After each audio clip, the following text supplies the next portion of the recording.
Electoral റിഫോംസിനെ കുറിച്ച് കഴിഞ്ഞ ദിവസം രാഹുൽ ഗാന്ധി ഇന്ത്യൻ പാർലമെന്റിൽ ഒരു പ്രസംഗം നടത്തി.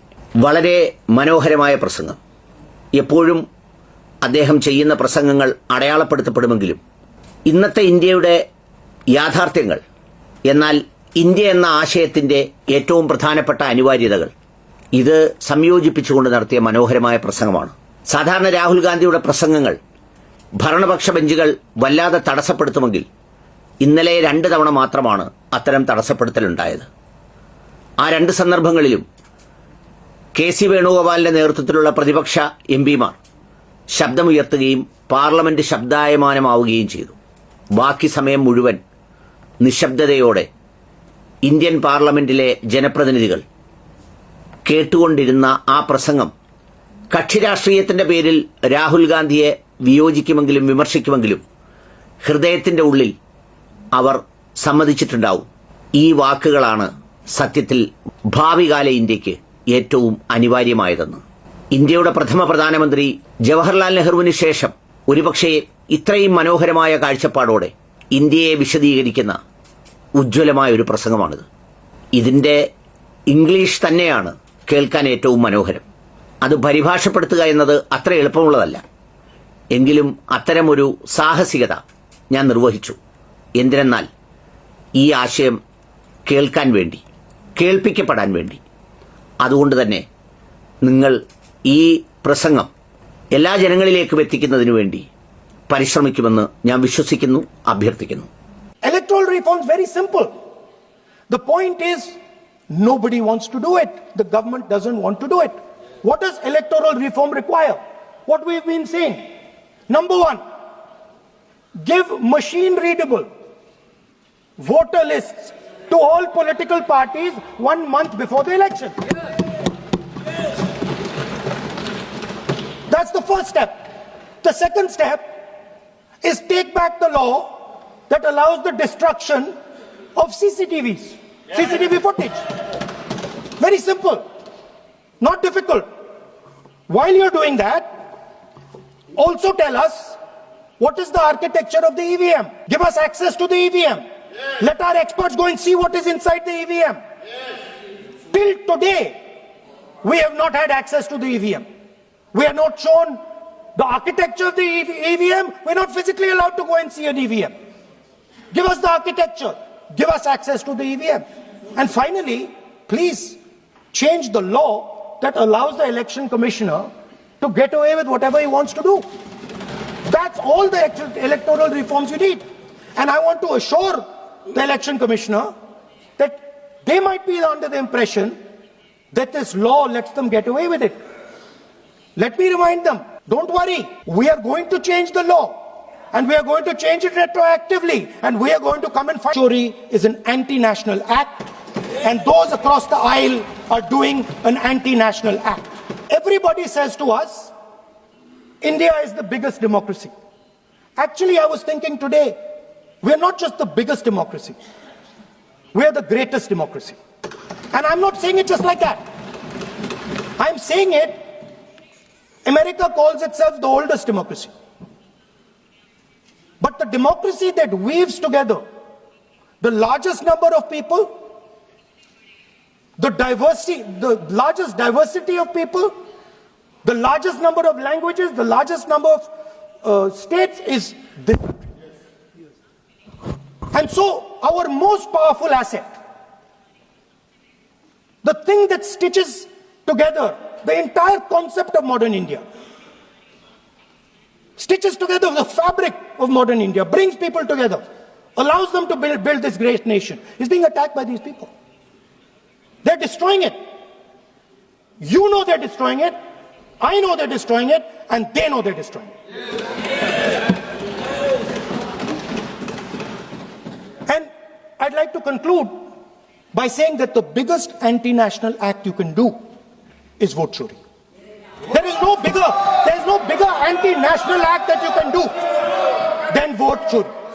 Because when you destroy the vote, you destroy the fabric of this country. You destroy modern India. You destroy the idea of India. ബഹുമാന്യനായ speaker sir, ഈ ഗൗരവമായ വിഷയത്തിൽ എനിക്ക് സംസാരിക്കാൻ അവസരം നൽകിയതിന് നന്ദി. സാർ, നമ്മുടെ രാഷ്ട്രപിതാവ് ഗാന്ധിജി എന്താണ് ഖാദിക്ക് ഇത്രയധികം പ്രാധാന്യം നൽകിയതെന്ന് എപ്പോഴെങ്കിലും വിചാരിച്ചിട്ടുണ്ടോ? എന്തുകൊണ്ടാണ് ഇന്ത്യൻ സ്വാതന്ത്ര്യ സമരം ഈ ഖാദി വസ്ത്രവും ഈ ഖാദി കേന്ദ്രീകൃതമായി നടത്തിയതെന്നറിയുമോ? എന്തുകൊണ്ടാണ് മഹാത്മാഗാന്ധിജി ഖാദി മാത്രം ധരിച്ചതെന്നറിയുമോ? അത് ഖാദി എന്നത് ഒരു തുണിയായതുകൊണ്ടല്ല, മറിച്ച് ഇന്ത്യൻ ജനതയുടെ ആവിഷ്കാരമായതുകൊണ്ടായിരുന്നു. ഇന്ത്യൻ ജനതയുടെ സ്വത്വമായതുകൊണ്ടാണ്, വികാരമായതുകൊണ്ടാണ്. ഇന്ത്യൻ ജനതയുടെ ഉൽപാദനക്ഷമതയുടെ അടയാളമായതുകൊണ്ടാണ്. അത്ര വൈവിധ്യങ്ങൾ, അത്ര പ്രാധാന്യം അതിനുള്ളതുകൊണ്ടാണ് ഗാന്ധിജി ഖാദിയെ അത്രമേൽ ചേർത്ത് വെച്ചത്. സ്പീക്കർ സാർ, ഏത് സംസ്ഥാനത്ത് പോയാലും ഇതുപോലെ വസ്ത്രങ്ങൾ നമുക്ക് കാണാൻ കഴിയും. ഹിമാചലിൽ തൊപ്പിയുണ്ട്, ആസാമിൽ ഗംജയുണ്ട്, ബനാരി സാരിയുണ്ട്, കാഞ്ചീപുരം സാരിയുണ്ട്, നാഗ ജാക്കറ്റുകളുണ്ട്. ഇതെല്ലാം വസ്ത്രങ്ങളാണ്. ആസാമിലെ ജനങ്ങൾ നിങ്ങൾക്കൊരു ഗംജ തരുമ്പോൾ അത് വെറുമൊരു തുണിയല്ല. അവർ നൽകുന്നത് അവരുടെ ആവിഷ്കാരമാണ്, അവരുടെ സ്വത്വമാണ്. ചരിത്രത്തിന്റെയും പാരമ്പര്യത്തിന്റെയും ഭാവിയുടെയും സ്വപ്നങ്ങളുടെയും ഒക്കെ അടയാളമാണ് അവർ അതിലൂടെ പങ്കുവെക്കുന്നത്. അവർ നമ്മളെ കാണാൻ വരുമ്പോൾ നമുക്കൊരു ജാക്കറ്റ് തരുന്നതിലൂടെ, ആ വസ്ത്രത്തിലൂടെ നമ്മളെ അവർ ചേർത്ത് പിടിക്കുകയാണ്. ഈ വസ്ത്രങ്ങളെല്ലാം മനോഹരമാണ് സ്പീക്കർ സാർ. എന്നാൽ അത് കുറച്ചുകൂടി ശ്രദ്ധിച്ച് ആഴത്തിൽ ചേർത്ത് വെച്ചൊന്ന് നോക്കിയാൽ ഓരോന്നും പരസ്പരം ചേർത്ത് പിടിച്ചിരിക്കുന്ന ആയിരക്കണക്കിന് നൂലിഴകളാൽ നിർമ്മിച്ചതാണെന്ന് മനസ്സിലാവും. കാഞ്ചീപുരം സാരിയിൽ ഒരു സുവർണ നൂൽ കാണാൻ കഴിയും. പക്ഷെ അതിനെ ചുറ്റിയിരിക്കുന്ന പച്ചയും മഞ്ഞയും നൂലില്ലെങ്കിൽ ആ സുവർണ നൂൽ ഒന്നുമല്ല. അതുപോലെ തന്നെ സാരിയിലെയും മറ്റു വസ്ത്രങ്ങളിലെയും ഒക്കെ നൂലിഴകളിൽ നോക്കിയാൽ അത് ഒരുമിച്ച് നിൽക്കുന്നവയാണ്, ചേർന്ന് നിൽക്കുന്നവയാണ്. വെറും നൂലിഴകൾക്ക് മാത്രമായി ഓരോന്നിനും നിങ്ങളെ സംരക്ഷിക്കാനാവില്ല. നിങ്ങൾക്ക് കോൺഫിഡൻസ് തരാൻ കഴിയില്ല, നിങ്ങൾക്ക് കാംനെസ് നൽകാൻ കഴിയില്ല. എന്നാൽ അവയെല്ലാം ചേർന്ന് മനോഹരമായ വസ്ത്രമാകുമ്പോൾ നിങ്ങൾക്കത് സംരക്ഷണം നൽകുന്നു, നിങ്ങൾക്ക് ചൂട് നൽകുന്നു. ഇതുപോലെ തന്നെയാണ് സാർ നമ്മുടെ രാഷ്ട്രവും. നമ്മുടെ രാഷ്ട്രവും മനോഹരമായ ഒരു വസ്ത്രമാണ്. ഭരണഘടനയാൽ ചേർക്കപ്പെട്ട 140 കോടി ജനങ്ങളാൽ ചേർത്ത് വെച്ചിരിക്കുന്ന നൂലിഴകൾ പോലെ പരസ്പര ബന്ധിതമായി ചേർത്ത് വെക്കപ്പെട്ട മനോഹരമായ വസ്ത്രം. ഒരിക്കൽ കൂടി ഞാൻ ആവർത്തിക്കട്ടെ, 150 കോടി ജനങ്ങൾ ഓട്ടിലൂടെ ഇഴ ചേർത്ത് തുന്നിയിരിക്കുന്ന മനോഹരമായ വസ്ത്രം. ഞാനിന്നിവിടെ നിൽക്കുന്ന ലോക്സഭ, രാജ്യസഭ, രാജ്യത്തുള്ള മറ്റു വിധാനസഭകൾ ഒന്നും തന്നെ ഈ ഓട്ടെന്ന മാസ്മരികമായ ഒരു പ്രക്രിയയില്ലെങ്കിൽ നിലനിൽക്കില്ല സാർ. നാം എപ്പോഴും സംസാരിക്കുന്നതും അഭിമാനിക്കുന്നതുമായ സ്ഥാപനങ്ങളായ Hindustan aeronauticals limited, Bharat heavy electrical limited, ONGC, Tejas, ഇവയൊന്നും തന്നെ ഓട്ടില്ലെങ്കിൽ നിലനിൽക്കുന്നവയല്ല. ഓട്ടാണ് നമ്മളെ ചേർത്ത് വെക്കുന്നത്. ഓട്ടാണ് ഇത്രയും ജനങ്ങളെ ചേർത്ത് വെക്കുന്ന വൈവിധ്യങ്ങളുടെ മനോഹരമായ നൂലിഴകളാൽ ബന്ധിതമായ ഇന്ത്യ എന്ന ആശയം നിറഞ്ഞ ആ വസ്ത്രം രൂപപ്പെടുത്തുന്നത്. സ്പീക്കർ സാർ, ഈ രാജ്യത്തിലെ ഓരോ മനുഷ്യനും ആ നൂലിഴകളുടെ ആശയം പോലെ തുല്യരാണ്, തുല്യരായിരിക്കണം. പക്ഷേ ആ ആശയം എന്റെ RSS സുഹൃത്തുക്കളെ അസ്വസ്ഥരാക്കുന്നതാണ്. അവർ ഈ മനോഹരമായ വസ്ത്രത്തിൽ സന്തുഷ്ടരാണ്. എന്നാൽ അവർക്ക് ജാതിക്കും മതത്തിനും ഭാഷയ്ക്കും പ്രാദേശികത്വത്തിനും അപ്പുറമായി എല്ലാവരെയും തുല്യരായി കാണാൻ കഴിയുകയില്ല. കാരണം അവർ അടിസ്ഥാനപരമായി തുല്യതയിൽ വിശ്വസിക്കുന്നില്ല. അവർ മനുഷ്യരുടെ ശ്രേണീഭാവത്തിലാണ് വിശ്വസിക്കുന്നത്. അതിന്റെ മുകളിൽ അവരാണെന്ന് വിശ്വസിക്കുന്നു. മുകൾ തട്ടിൽ അവരെ പ്രതിഷ്ഠിക്കുന്നു. 1948 ജനുവരി 30-ന് 3 വെടിയുണ്ടകൾ മഹാത്മജിയുടെ നെഞ്ചിൽ തുളച്ചു കയറി. നാഥുറാം ഗോഡ്സെ നമ്മുടെ രാഷ്ട്രപിതാവിനെ കൊന്നുകളഞ്ഞു. ഇന്ന് ആ രാഷ്ട്രപിതാവിനെ നമ്മുടെ സുഹൃത്തുക്കൾ ചേർത്ത് പിടിക്കുന്നില്ലെന്ന് മാത്രമല്ല, അദ്ദേഹത്തെ തള്ളി അകറ്റുകയാണ്. അത് നമ്മളെ അസ്വസ്ഥമാക്കുന്ന ഒരു സത്യമാണ്. പക്ഷേ അതുകൊണ്ട് മാത്രം അവരുടെ പദ്ധതി അവസാനിക്കുന്നില്ല. ഞാൻ പറഞ്ഞതുപോലെ എല്ലാം ആരംഭിക്കുന്നത് വോട്ടിൽ നിന്നാണ്. എല്ലാ സ്ഥാപനങ്ങളും നിലനിൽക്കുന്നതും ചേർന്ന് നിൽക്കുന്നതും വോട്ടിലൂടെയാണ്. അതുകൊണ്ട് തന്നെ RSSന് എല്ലാ സ്ഥാപനങ്ങളും പിടിച്ചെടുക്കേണ്ടത് ആവശ്യവുമാണ്. അതുകൊണ്ട് തന്നെ ഗാന്ധിജിയുടെ വധം ഇന്ത്യയുടെ സ്ഥാപനവൽകൃതമായ അതിന്റെ ഫ്രെയിംവർക്കിനെ പിടിച്ചെടുക്കാനുള്ള ഒരു സംഘടിത ശ്രമമായിരുന്നു. ഇതെല്ലാം അസ്വസ്ഥമാക്കുന്ന സത്യങ്ങളാണ്. പക്ഷേ അത് പറഞ്ഞേ മതിയാവൂ.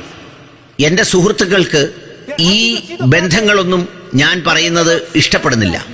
അവർ അസ്വസ്ഥരാവുകയാണ്. ഗാന്ധിജിയുടെ ദർശനമായ തുല്യ പ്രാധാന്യമുള്ള എല്ലാ മനുഷ്യർക്കും തുല്യതയുള്ള ഒരു ഇന്ത്യ എന്ന ആശയത്തെയും അതിനുവേണ്ടി നിലകൊള്ളുന്ന സ്ഥാപനങ്ങളെയും RSS നശിപ്പിക്കുകയാണ്. അവർ ഓരോരോ സ്ഥാപനങ്ങളെ പിടിച്ചെടുക്കുന്നു. ഞാനൊരു ഉദാഹരണം പറയാം. അത് പറയുമ്പോൾ നിങ്ങൾക്ക് വളരെ കൃത്യമാവും. എല്ലാവർക്കും അറിയാവുന്നതുപോലെ ഇന്ത്യൻ യൂണിവേഴ്സിറ്റികളുടെ തലപ്പത്ത് ഇന്ന് സ്ഥാപിച്ചിരിക്കുന്ന ചാൻസലർമാരെ നോക്കിയാൽ മതിയാവും. ഓരോരുത്തർക്കും അറിയാം. ഏതെങ്കിലും ചെറുപ്പക്കാരോട് യൂണിവേഴ്സിറ്റികളിൽ പഠിക്കുന്നവരോട് നമ്മൾ സംസാരിച്ചാൽ അവർ നിങ്ങളോട് പറയുകയും ചെയ്യും, അവിടെ ചാൻസലർമാരാക്കാൻ പരിഗണിക്കുന്നത് അവരുടെ വിദ്യാഭ്യാസ യോഗ്യതയോ ശാസ്ത്രമേഖലയിലെ പ്രാഗൽഭ്യമോ ഒന്നുമല്ല, അവർ RSSനോട് താല്പര്യമുള്ളവരാണോ അല്ലയോ എന്നത് മാത്രമാണ്. चुनाव सुधारों पर चर्चा हो रही है. सर ये मैं उसी पे कर रहा हूँ सर. आप किसी भी संगठन का नाम जो इस हाउस में उसका नाम ले लें. नो LOP है तो इसका मतलब ये नहीं है. LOP का मतलब नहीं. आप जनरल बात बोलो. आप राष्ट्रपति भाषण में बोलिए जनरल बात. सर हम लोग सुनना चाहते हैं. सर स्पीकर सर हम लोग सुनेंगे शांति से. हम लोग शांति से सुनना चाहते हैं. और ये आप लोग सुनिए ना क्या कहना चाहते हैं. धमकी देंगे आप. हम लोग सुनने के लिए बैठा है. अभी तक नेता प्रतिपक्ष. സ്പീക്കർ സാർ, നിങ്ങളാണ് സംസാരിക്കുന്നത്. ഞാനിത് അവസാനിപ്പിക്കണോ? നിങ്ങൾ പാർലമെന്ററി മിനിസ്റ്ററാണ്. നിങ്ങളാണ് തീരുമാനിക്കുന്നത്. ഈ ഡിസ്കഷൻ വോട്ടിനെ കുറിച്ചും ഇലക്ടറൽ ഡെഫിനിഷനെ കുറിച്ചുമാണ്. അതുകൊണ്ട് തന്നെ എനിക്ക് പറഞ്ഞേ മതിയാവൂ. ഈ ചർച്ച വോട്ടിനെ കുറിച്ചും വോട്ട് മോഷണത്തെക്കുറിച്ചുമാണ്. ഇന്ന് നടന്നുകൊണ്ടിരിക്കുന്നത് എല്ലാം തന്നെ വളരെ തീർച്ചയായും അനീതിയാണ്, ഒരു ന്യായീകരണവുമില്ലാത്തതാണ്. അതുകൊണ്ട് എന്നെ സംസാരിക്കാൻ അനുവദിച്ചേ മതിയാവൂ. എനിക്ക് എന്റെ പ്രതിഷേധങ്ങൾ ഇവരെ രേഖപ്പെടുത്തേണ്ടതുണ്ട്. അതിൽ ഒരു തെറ്റും ഞാൻ കാണുന്നില്ല. ഞാൻ യഥാർത്ഥത്തിൽ എന്റെ വിഷയത്തിലേക്ക് വരുന്നതിന് വേണ്ടിയുള്ള ഫ്രെയിംവർക്കാണ് ഞാൻ സംസാരിക്കുന്നത്. എങ്ങനെയാണ് വോട്ടുകൾ പിടിച്ചെടുക്കുന്നത്, അതിനുവേണ്ടി സ്ഥാപനങ്ങളെ പിടിച്ചെടുക്കുന്നത് എന്നുള്ളത് പറഞ്ഞേ മതിയാവും. അതുകൊണ്ട് ഇന്ത്യയിലെ സ്ഥാപനങ്ങളെ RSS പിടിച്ചെടുക്കുന്നതും അതൊക്കെ ഞാൻ വിശദീകരിക്കുന്നത് ഇലക്ഷൻ കമ്മീഷൻ പിടിച്ചെടുക്കുന്ന പ്രക്രിയയിലേക്ക് എത്താനാണ്. RSSന് ഈ രാജ്യത്തെ വിദ്യാഭ്യാസ രീതികളും ഈ രാജ്യത്തെ വിദ്യാഭ്യാസ സ്ഥാപനങ്ങളും അവിടുത്തെ വൈസ് ചാൻസലർമാരടക്കമുള്ളവരെയും യാതൊരു യോഗ്യതയും നോക്കാതെ അവിടെ നിയമിച്ച് അതിൻ്റെ മേൽ അധികാരം സ്ഥാപിക്കേണ്ടതുണ്ട്, അത് പിടിച്ചെടുക്കേണ്ടതുണ്ട്. അതാണ് ഒന്നാമത്തെ കാര്യം. രണ്ടാമത്തേത് ഡെമോക്രസിയാണ്. അവർ നമ്മുടെ സ്ഥാപനങ്ങളായ CBIയും EDയെയും ഇൻകം ടാക്സിനെയും അതടക്കമുള്ള ധാരാളം സ്ഥാപനങ്ങളെ അവർ പിടിച്ചെടുത്തു. എന്നിട്ട് അതെല്ലാം തന്നെ തങ്ങളുടെ രാഷ്ട്രീയ എതിരാളികൾക്ക് മേൽ ഉപയോഗിക്കുകയും ചെയ്യുന്നു. ഞാൻ ഈ പറയുന്നതൊന്നും തെളിവില്ലാതെയല്ല. പിന്നീട് അവർ പിടിച്ചെടുത്തത് ഈ ജനാധിപത്യ പ്രക്രിയയുടെ ഏറ്റവും പ്രധാനപ്പെട്ട അടയാളങ്ങളിൽ ഒന്നായ ഇലക്ഷൻ കമ്മീഷനെയാണ്. അതുമായി ബന്ധപ്പെട്ട് ചില പ്രധാനപ്പെട്ട ചോദ്യങ്ങൾ ഞാൻ ചോദിക്കുവാൻ ആഗ്രഹിക്കുന്നു. എന്തിനാണ് ചീഫ് ജസ്റ്റിസ് ഓഫ് ഇന്ത്യയെ ഇലക്ഷൻ കമ്മീഷണറെ നിശ്ചയിക്കുന്ന പാനലിൽ നിന്ന് ഒഴിവാക്കിയത്? എന്തായിരുന്നു ആ ഒഴിവാക്കാനുള്ള പ്രേരണാ ഘടകം? ചീഫ് ജസ്റ്റിസ് ഓഫ് ഇന്ത്യയിൽ വിശ്വാസമില്ലേ? ഞങ്ങൾ തീർച്ചയായും അതിൽ വിശ്വസിക്കുന്നു. പക്ഷേ ഒരു വശത്ത് നരേന്ദ്രമോദിയും മറുവശത്ത് അമിത്ഷയും, അവരോടൊപ്പമാണ് തീരുമാനമെടുക്കുന്ന മുറിയിൽ ഞാനും കൂടിയിരുന്ന്, പ്രതിപക്ഷ നേതാവ് കൂടിയിരുന്ന് തീരുമാനിക്കുന്നത്. അവരെന്ത് തീരുമാനിക്കുന്നോ അത് നടപ്പിലാകുന്നു. രണ്ടാമത്തെ പ്രധാനപ്പെട്ട കാര്യം, അല്ലെങ്കിൽ ഏറ്റവും പ്രധാനപ്പെട്ട ദുരന്തപൂർണമായ ചോദ്യം, ഒരു പ്രധാനമന്ത്രിമാരും ഇന്ത്യയിൽ ചെയ്തിട്ടില്ലാത്ത ഏറ്റവും ദുരന്തപൂർണമായ കാര്യം ഇതുമായി ബന്ധപ്പെട്ട് ചെയ്തത് 2023 ഡിസംബറിലാണ്. അന്ന് ഗവൺമെന്റ് നിയമം തന്നെ മാറ്റി. നിയമം മാറ്റിയത് എങ്ങനെയാണെന്ന് വെച്ചാൽ, ഇലക്ഷനുമായി ബന്ധപ്പെട്ട ഒരു കേസിലും ഇലക്ഷൻ കമ്മീഷണറെ ശിക്ഷിക്കാനാവില്ല. അവർക്ക് ഒരു ഇമ്മ്യൂണിറ്റി ഒരുക്കുകയാണ്, അവർക്കൊരു പ്രതിരോധം തീർത്തു കൊടുക്കുകയാണ്, തന്നിഷ്ടപ്രകാരം എന്തും ചെയ്യാനുള്ള ഒരു അവസരമുണ്ടാക്കി കൊടുക്കുകയാണ്. എന്തിനാണ് ഇലക്ഷൻ കമ്മീഷണർക്ക് ഇങ്ങനെ ഒരു സമ്മാനം പ്രധാനമന്ത്രിയും ആഭ്യന്തരമന്ത്രിയും നൽകുന്നത്? ഞാനിത് ചോദിക്കുമ്പോൾ മിസ്റ്റർ ഷാ സീലിംഗിൽ നോക്കിയിരിക്കുകയാണ്. അദ്ദേഹം ഇതിന് മറുപടി പറയുമെന്ന് ഞാൻ വിചാരിക്കുന്നു. പിന്നെ അന്തിമമായി ചെയ്ത മറ്റൊരു കാര്യം, ഇലക്ഷനുമായി ബന്ധപ്പെട്ട CCTV ദൃശ്യങ്ങളൊക്കെയും നശിപ്പിക്കുന്നതിലൂടെ എല്ലാ ഡേറ്റയും നശിപ്പിക്കാൻ എന്തിനാണ് അവകാശം കൊടുത്തത്? ഇലക്ഷൻ കഴിഞ്ഞ് 45 ദിവസത്തിനകം ഇത് നശിപ്പിക്കപ്പെടുന്നത് എന്തിനാണ്?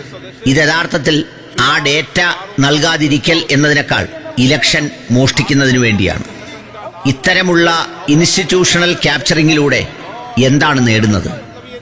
ചീഫ് ഇലക്ഷൻ കമ്മീഷണറെയും ഇലക്ഷൻ കമ്മീഷനെയും ഇങ്ങനെ സ്വാധീനിക്കുകയും നിയന്ത്രിക്കുകയും കൈപ്പിടിയിൽ ഒതുക്കുകയും ചെയ്യുന്നത് എന്തിനാണെന്ന് ചോദിച്ചാൽ അതിന്റെ ഉത്തരമാണ്, ഇലക്ഷനുമായി ബന്ധപ്പെട്ട പ്രധാനമന്ത്രിയുടെ ക്യാമ്പയിനിങ്ങിന് വേണ്ടി 3, 4, 5 മാസങ്ങളോളം ഇലക്ഷന്റെ ദൈർഘ്യം വർദ്ധിപ്പിച്ചു കൊടുക്കുക.